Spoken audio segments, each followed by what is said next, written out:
gente, tudo bem? Hoje estamos no terceiro dia da semana de desafios da Bru, no terceiro desafio.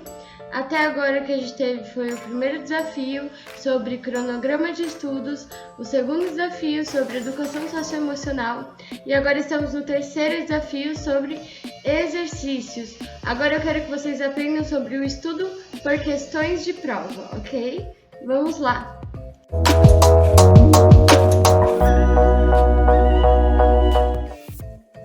Então, a primeira estratégia que eu quero passar para vocês no desafio de hoje é, ao estudar um assunto específico, como por exemplo eletroquímica ou termoquímica, um assunto específico de uma disciplina específica, você faz listas de questões. Essas questões elas não precisam ser do vestibular que você vai fazer. Por exemplo, vou fazer FUVEST.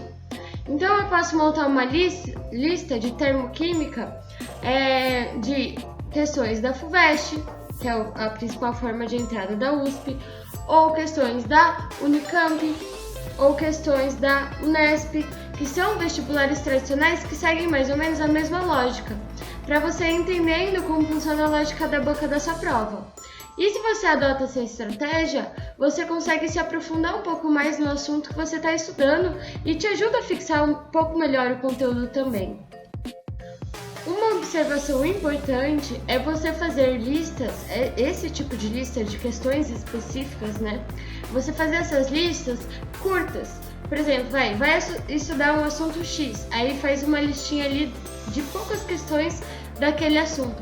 Por quê? Porque se você faz uma lista muito grande de exercícios daquele assunto, não vai sobrar tempo para você estudar os próximos assuntos das outras disciplinas, ok? Então, aquilo é para te ajudar e não para te atrapalhar. Essa lista de exercícios ela é para te ajudar, não atrapalhar, não se esqueça, tá?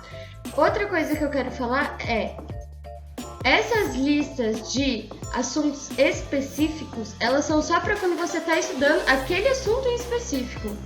Porque é importante a gente também adotar diferentes estratégias, ok? Eu vou passar agora outra estratégia importante para você adotar na sua rotina de estudos. Então, a outra estratégia para você adotar é a fórmula do simulado perfeito. Faça simulados, porque eles permitem um estudo da prova inteira, um estudo mais distribuído, tá? Então, para que você faça um simulado que seja efetivo, eu vou te passar alguns passos. Primeiro, você deve criar um ambiente igual ao da prova. Então, se atente ao espaço que você está, a roupa que você está, a alimentação que você faz, se tem pausas, tempo, controle o tempo. Outro fator importante é você não fazer muitos simulados, não faça em excesso. Separa, não sei, uma vez por semana, se você ainda não está muito acostumado a estudar, faz um simulado. Não precisa fazer primeira e segunda fase tudo junto, faça como se fosse realmente na hora da prova, sabe? Por que isso? Porque qualidade é melhor que quantidade.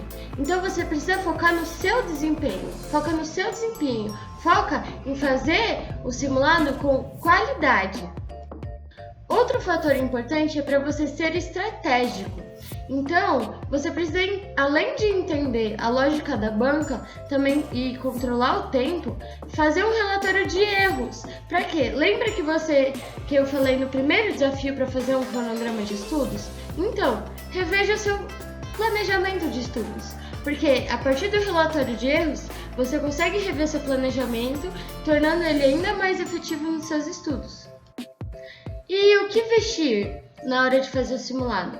Use roupas confortáveis, da mesma forma que você faria na hora da prova. Porque você tem que pensar que você vai ficar lá sentado por horas. É uma prova de resistência, que nem um BBB. E é por isso que para um vestibulando é tão importante estudar, tão importante quanto estudar é você praticar exercícios e ter uma alimentação adequada.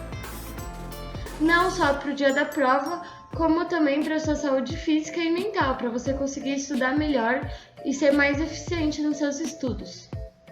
Por fim, o que comer na hora do simulado? Também é a mesma coisa que na hora da prova, prefira alimentos leves. Então, não vai comer uma feijoada antes de fazer o simulado, ok? Então, essa é a fórmula para o simulado perfeito. Além disso, não se esqueça das listas de exercícios com assuntos específicos, ok? Essas duas estratégias são as que eu quero que você leve a partir do desafio de hoje, beleza? Então, continue me acompanhando que a gente ainda vai ter os desafios de quinta e sexta. Até mais! E bons estudos!